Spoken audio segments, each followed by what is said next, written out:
I am Kelly-Ann Denton, the Chief Visual Officer at Imagineer.me, and in this module I'd like to take you through the idea and the application of learning maps.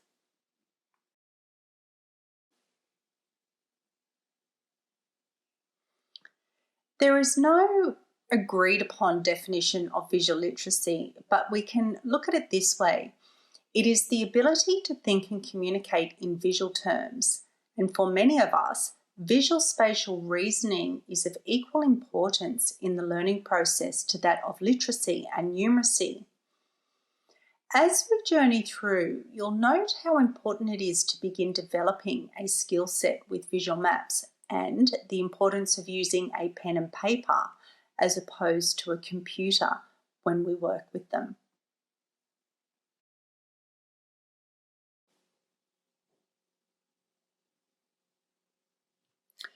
Visual maps and learning maps are slightly different. Visual maps are used to generate, visualize, structure, and classify ideas. You can think of a visual map as something that is created for the benefit of an audience, for somebody else to read and understand. Whereas a learning map is an aid for you, for studying, learning, organizing information in a way that it can be remembered and processed logically. Visualizing plans and pathways is an important part of Aboriginal culture. Symbols, images, and pathways are used to communicate knowledge. To the right is Dorsey Smith, one of our educators at Imagineer.me.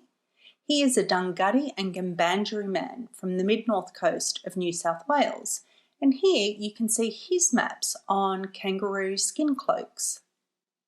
Often, a learner will use their own symbols to record information and compound learning. Symbols are visual shortcuts to greater knowledge, and we look into this more deeply in V3, Symbols and Metaphors. But for now, know that symbols, lines, shapes, and pathways can be used with text, as you can see to the left, or instead of text, as you can see to the right. And this is to consolidate and synthesize information.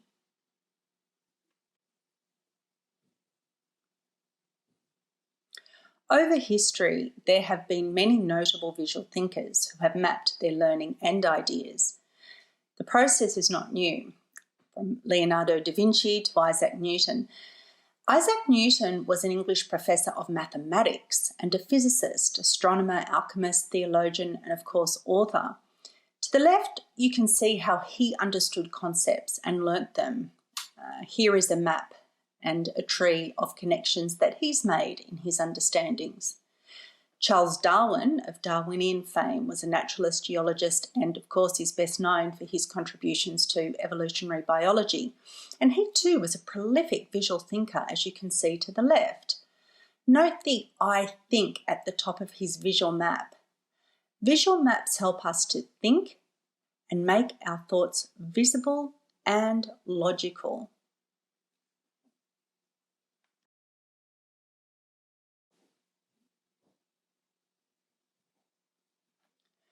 When making visual maps, find your own language and make sure it resonates with you. You want to use this tool to extract your information. Our brains are very adept at categorizing information in this way, and this is mirrored in your unique learning style and learning visual map style. Let it flow, don't labor it. Let your thoughts become visible through your hand-to-mind synergy. If it's untidy and sloppy to begin with, fine, that's the process. You tidy it up later.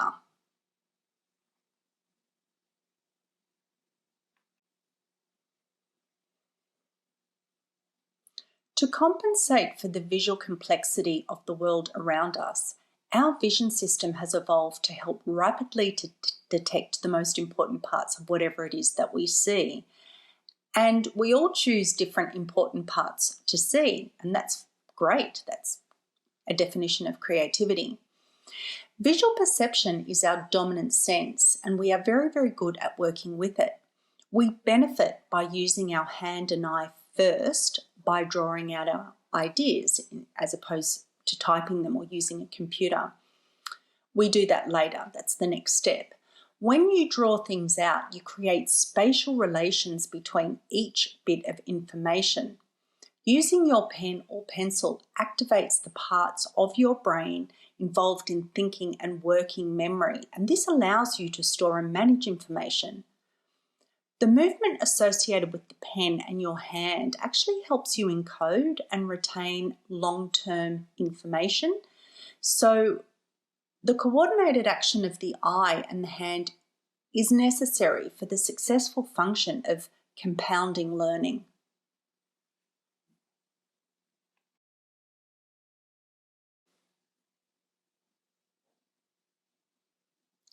Free association is the random act of working in real time with information. Essentially, there are very few rules.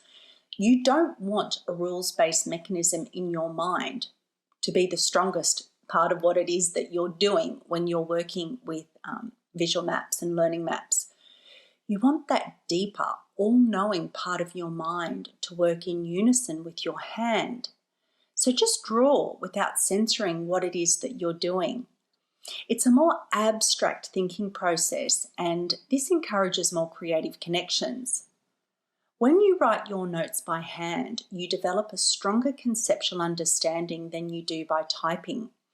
Since handwriting is slower and more tedious, it makes it harder to take notes verbatim. So therefore you actually have to think about what it is that you're processing and the information relevant to how you're going to externalize it. So therefore you summarize it in a way that is more concise and makes sense to you.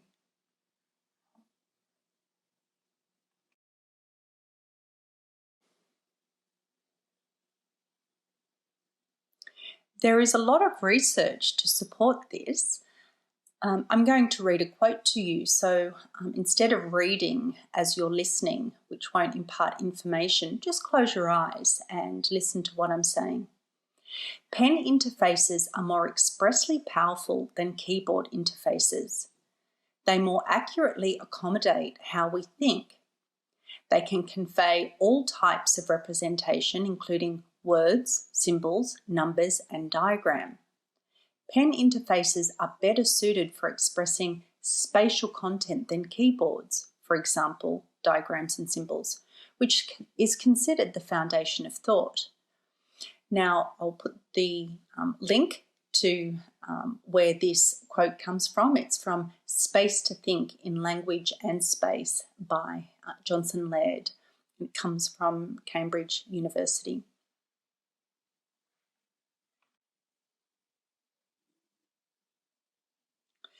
It's important because for many languages, as well as symbolic subjects, which are not just art-based subjects, they're music, maths, physics, chemistry, engineering, keyboards inhibit expression, while pen interfaces, visual spatial drawing, profoundly support it.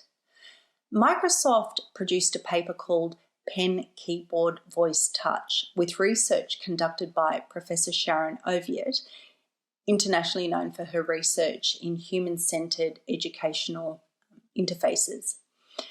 Analysis showed that expressing more words actually reduced students' ability to produce ideas, and in this case, science ideas. Her research concluded that when students used a keyboard, they typed 41% more linguistic content or words.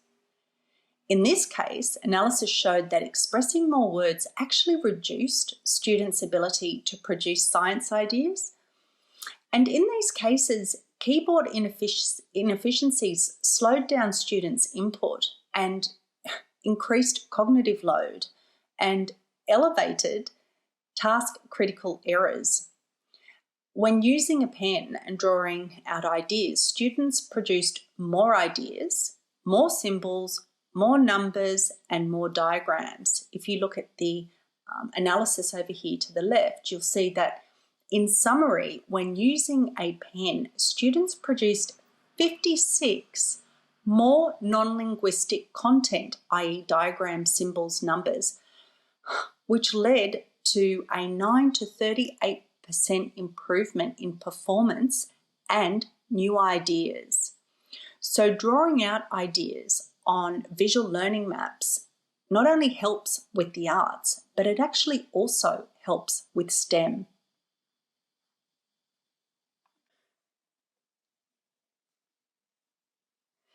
There is an Aboriginal pedagogical framework known as the 8 Ways. This framework belongs to a place, not a person or an organisation. It comes from country in Western New South Wales. This pedagogy is known as the 8 Ways, and it is expressed as 8 interconnected pedagogies involving narrative-driven meaning, visualised learning processes, hands-on reflective techniques, and use of symbols and metaphors. Learning maps are part of the 8 Ways. It's one of the eight ways, and they explicitly map visual processes. Images or visuals are used to map out processes for learners to follow. Now, this framework is a very excellent framework not only for Aboriginal and Indigenous people, but actually also for anybody who wants to become more creative. Some people are naturally visual and understand concepts when they see them. I am one, and as a visual arts teacher for over 20 years, I can tell you there are definitely many of us that understand the big picture by seeing the whole first, as a map. If you're a teacher and you start to notice your Indigenous students drawing out their learning, please do not interrupt them or encourage them to take a more literal or wordy approach. Equally, if you notice your creative students or visual learners doing the same, let them complete the synergizing of the information their way, because the details follow later. It's the visual conceptual framework, the map, that is very, very important. You're not interrupting a literacy mechanism. You're allowing the concept to be understood in the learner, and later, again, the details will follow and be better understood. And the details can involve more literacy, but the learning must be done within the scope as the whole, as an idea. Another one of the 8 ways is non-linear, and this is a form of thinking laterally. Visual spatial skills strengthen our ability to think laterally. What learning maps do is take the ability of the brain to generate interconnected ideas and transfer them onto a physical object, making them logical, but also a potential reality, not just a thought. When we're working laterally, we're not forcing our ideas or trying to make something happen from left or right. We are free to just allow our minds to connect ideas as we experience them in unique, novel ways. This is very important training for creative thinking and complex problem solving. It opens up our mind.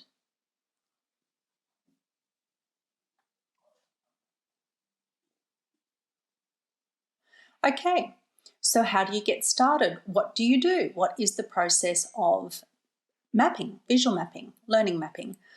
Well, you get a piece of paper, or if you're using a digital device, your iPad or equivalent, and use a digital pencil or a digital pen and get an application like Microsoft OneNote. That's my favourite because it has an infinite canvas. When you have your paper or canvas or whatever it is that you're using, you can actually begin the process of working spatially.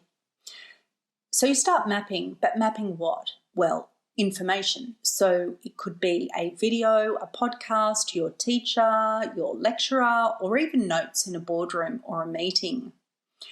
In each of the courses that you do in the V series, we provide you with different types of templates for maps, visual mapping and learning mapping. But we encourage you to start off with the one that you're looking at now, which is the storybook template. It's empty, and what you're doing is identifying which pieces of information you deem remember, you deem important when making markings in the boxes. Now, these markings don't have to be in order. You don't have to work left or right, top to bottom. In fact, when you revise your notes after the event, like the lecture or video or whatever, you might want to cut the boxes out and reorder them. This is perfectly normal and fine. This is part of your development in spatial reasoning. You can see in this example there is not a lot of drawing. It's mostly handwritten text in the boxes. That's how you start. First, you begin summarizing concepts spatially with text. And once you find your visual language, the shape, the form, etc. will happen later on, and it will become more innate to you.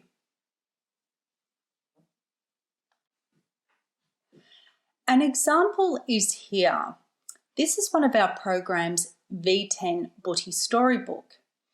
And if you're a teacher and you're working with this program, you will note that at the end of every chapter there is a learning map.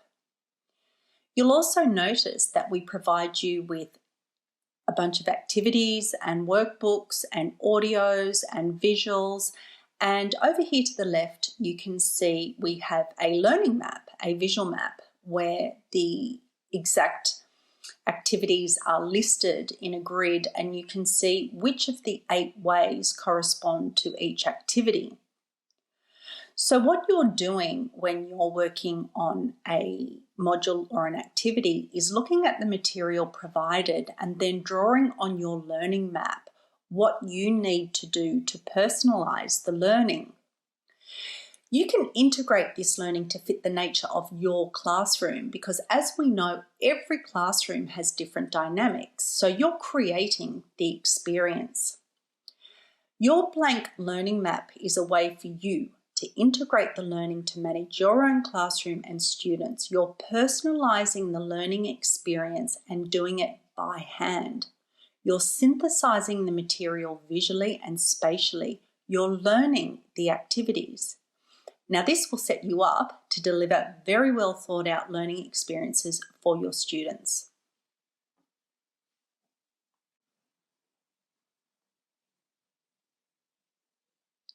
If you are a student or a learner, you're at a university, you're at art school, or you're doing V12 drawing your map and you're in your final years of school and you're wanting to understand your material better or see your path more clearly, you are able to work with learning maps in a variety of ways. You can either use a blank sheet of paper and just start, or you can use the storyboard learning map with the grid. If you choose the blank piece of paper to work with, just work with it any way that you choose, any way that feels natural. It might take you a few goes at finding your visual language, but it's best just to start and do it anyway. Your way is the right way. It is a direct link from your thinking, processing mind to the paper. It is the externalization of your thoughts. Remember that a learning map is not a visual map. A visual map is to help you communicate an idea to others, so there are rules. A learning map is visual language for you to understand your own concepts. It doesn't have to make sense to anyone else.